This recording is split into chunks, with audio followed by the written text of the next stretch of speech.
Good afternoon, everyone. I hope you're all ready and you are all fine.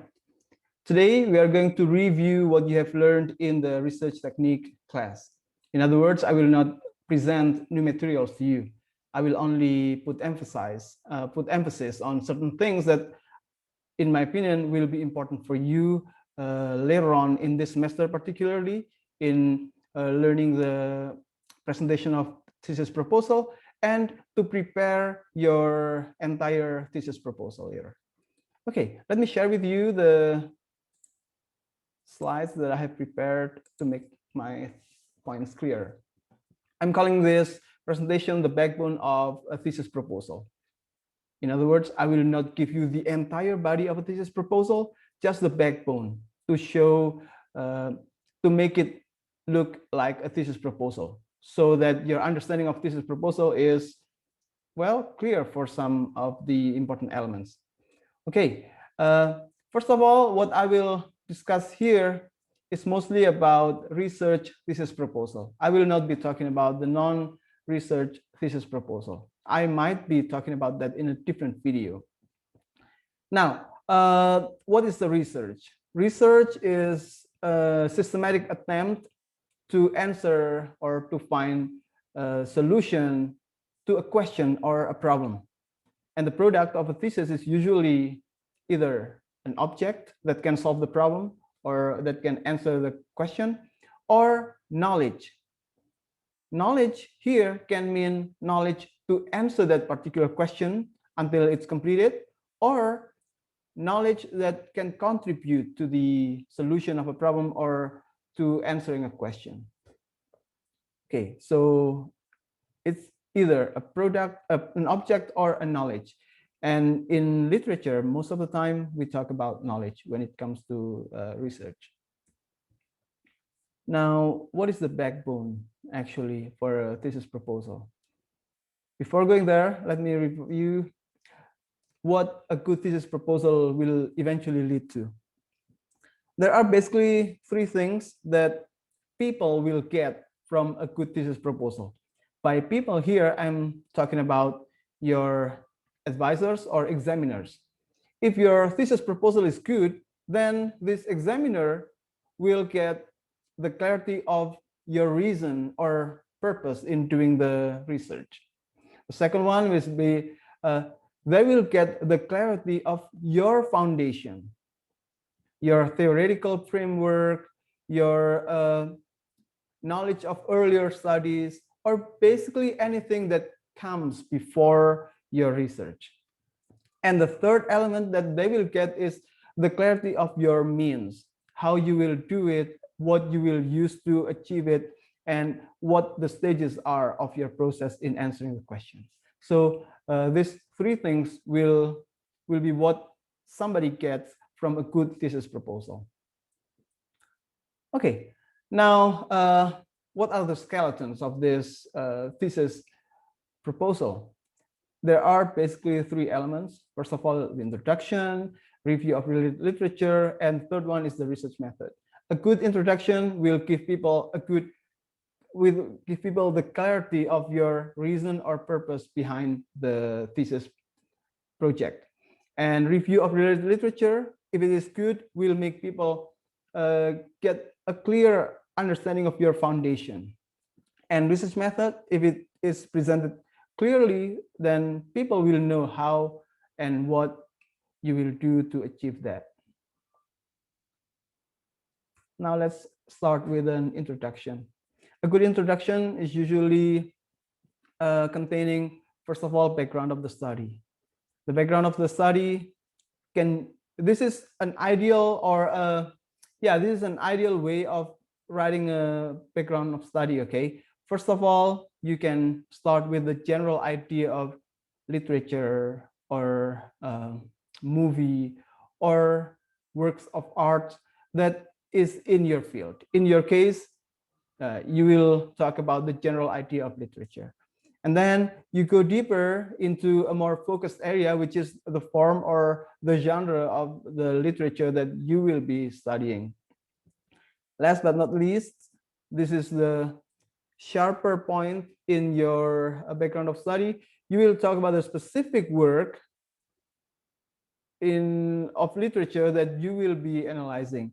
And before going to the research problem or problem statement, you will need to present what makes you curious about the work, what question you get when you read the work, or what problem you have when you think about the work.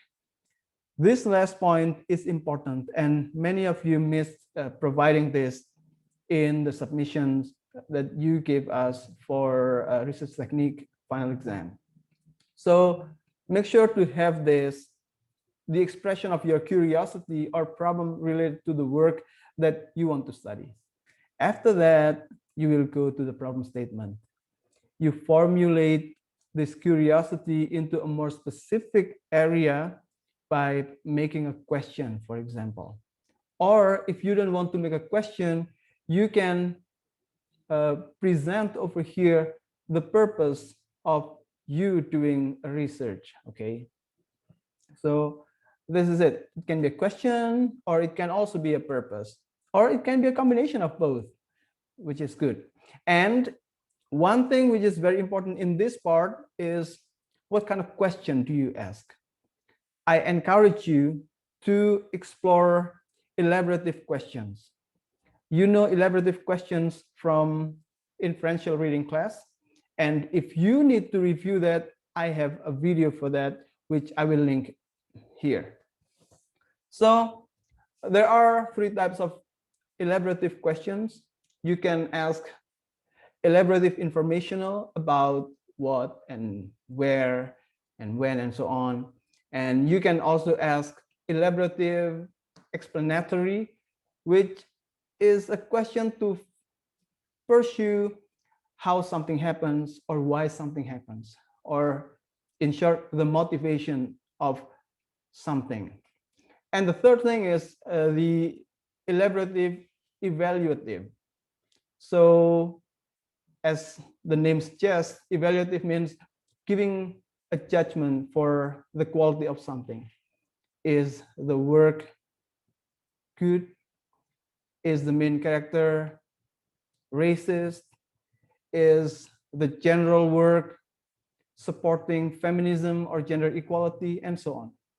So elaborative questions are what you need when you want to write a thesis.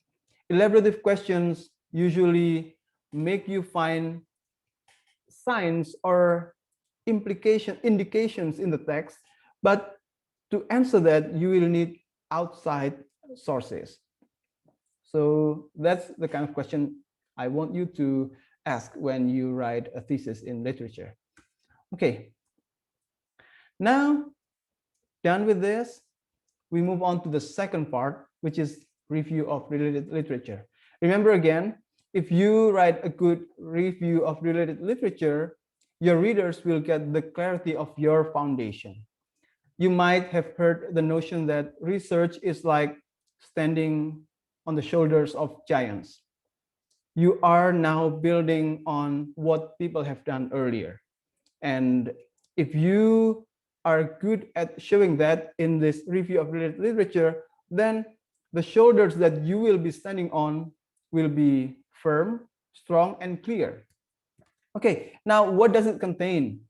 First of all, usually it needs to review the formal aspects of the work that you want to particularly highlight. Some of you might be interested in studying the characters of a novel. Some of you might want to talk about the settings of a literary work.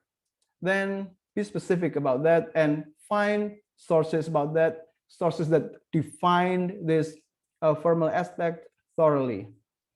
And the second element is a review of critical aspects. Critical aspects here can come before you do a thesis, or it can come later, depending on the type of thesis you want to do. You remember the two orientations of thesis? If you start with theories, then here, before you even to the thesis, you need to review the theories that you will be using.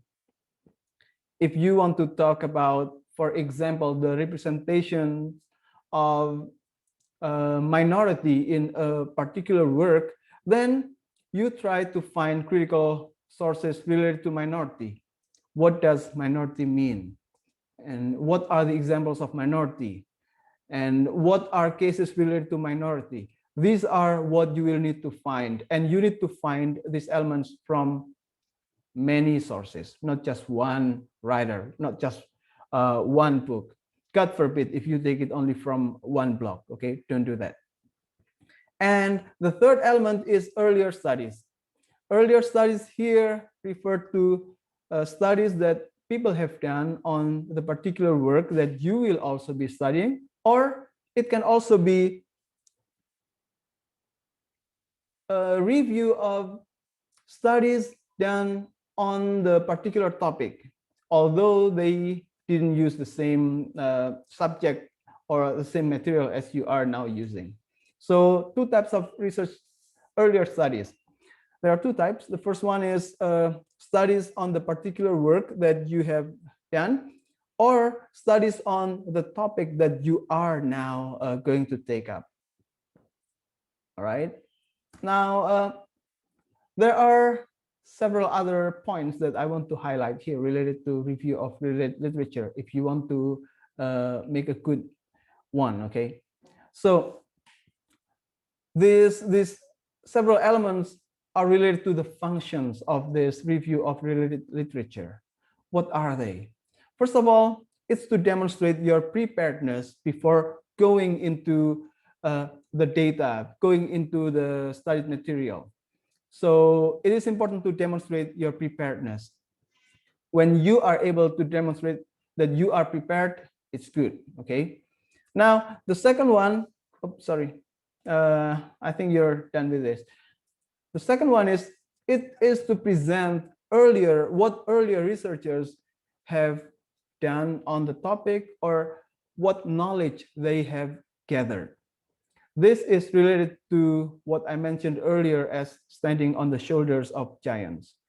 If you are if you want to create a thesis that is meaningful, that is not a repetition of what somebody has done earlier, then make sure you are doing something on what people have done earlier. If, for example, you want to study The Old Man and the Sea, you don't want to talk about only why Santiago doesn't want to let go of the fish. Many people have done that. And then you find data about that, you find earlier studies about that, and then you start asking a different question on top of that, something else. Okay, now we come to the third part, which is the research method. Again, this third part serves to make your readers convinced of your means, of how you will achieve how you will get the answer to your questions. And in most research in literature, there are 4 elements in research method. The first one is the studied material. What you will be studying will have to be described here. The second one is your research method, the method that you will be applying. The third one is data gathering, how you will gather your data and what data you will gather. Last one, data interpretation. This last one will show you what you will do with your data. Now, for the first one, studied materials, what do you need to write or what do you need to present in studied materials? First of all, you need to describe the details of your work. And the purpose of doing this is to make people know what you are going to study. For example, there can be confusion here because some people want to study a novel which has been adapted into a movie. If the movie is more famous than the novel, then when they read your work, they might be confused. Which one are you going to talk about? Are you going to study this movie, or something else? So make sure to make this point clear. And the second one is, if possible, okay, if possible, you need to be able to provide information to convince people that this work is worth studying. It is not just some random book. It is a book that might have won an award, that might have sold very well, and so on. So if possible, please provide information that convince people of the worthiness to study this work. And the second element is the research design or research method part. Now, when we study literature, there are so many methods that we can apply. But in our program here, our class, we discussed mostly 2 or 3 methods. The first one is the descriptive qualitative, which is the most common method in conducting research in literature. This one is very versatile.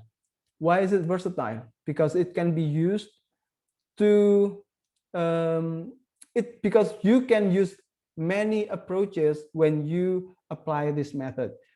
Approaches can be like psychology, sociology, Marxism, psychoanalysis, feminism, and so on. Descriptive qualitative is a method in which you try to describe data that you gain from the qualitative data that you get from the work. That's the first one. And the second one is the descriptive comparative. As the name suggests, here you will need to do some kind of comparison between 2 or more works or 2 or more topics.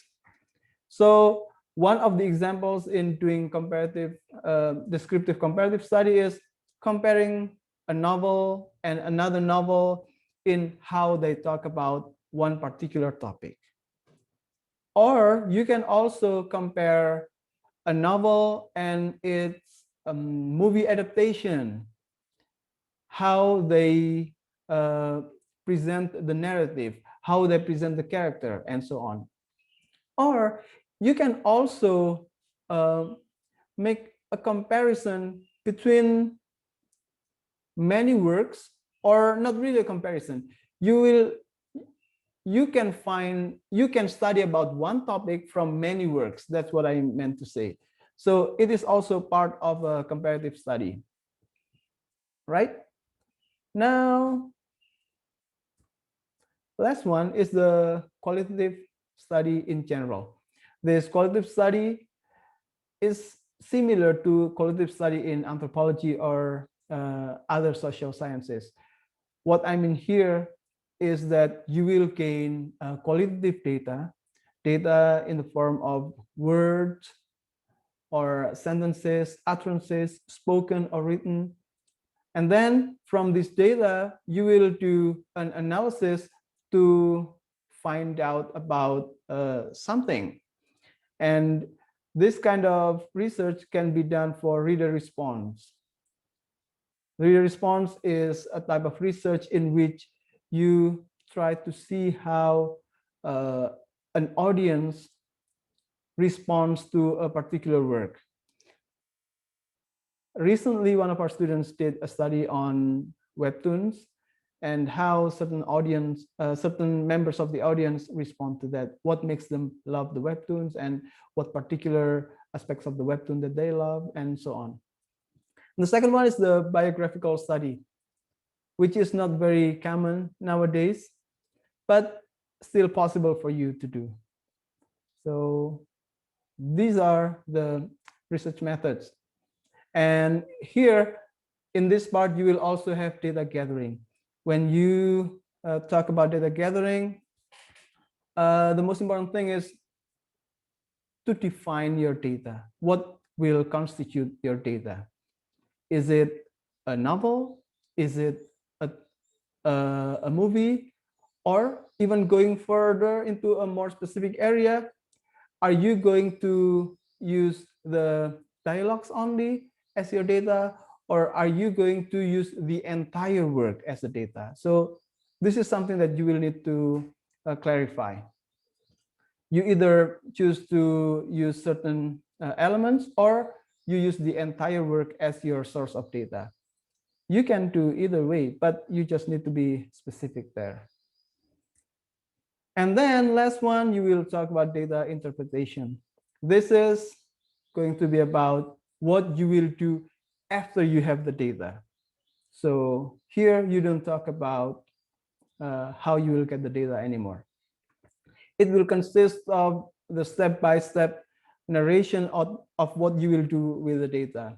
For example, you will categorize to find the patterns, and then from each of the category, you will make a close reading, and finally, you will make an argument or assertion based on the close reading. So the step-by-step of your of how you will do the data will consist the most important part of data interpretation. And also here, you can talk about the approach that you will use. By approach here, I'm referring to concepts or theories in psychology, sociology, or Marxism, or feminism, postcolonial studies, and so on. So these are all the elements of a thesis proposal that you will need to remember again. You will need to check again in your old draft, and later on, which you will need to improve. The problem that I found in the previous submissions related to the third chapter, the research method chapter, is in how you will talk about data gathering in data interpretation, while you talk about data interpretation only in, you talk about data gathering only in the part where you talk about data gathering. All right, before I conclude this video, I just need to remind you again what a good thesis proposal will result in. First of all, it will make the readers get the clarity of your reason and purpose for doing the thesis. The second one is they will get a clear idea of your foundations. And finally, they will be convinced of how you will achieve, how you will find the answer to the question that you have proposed. And when they have all these three types of clarity, then it will be easy for them to say, yes, you can go to the next stage, which is data gathering and writing your entire thesis.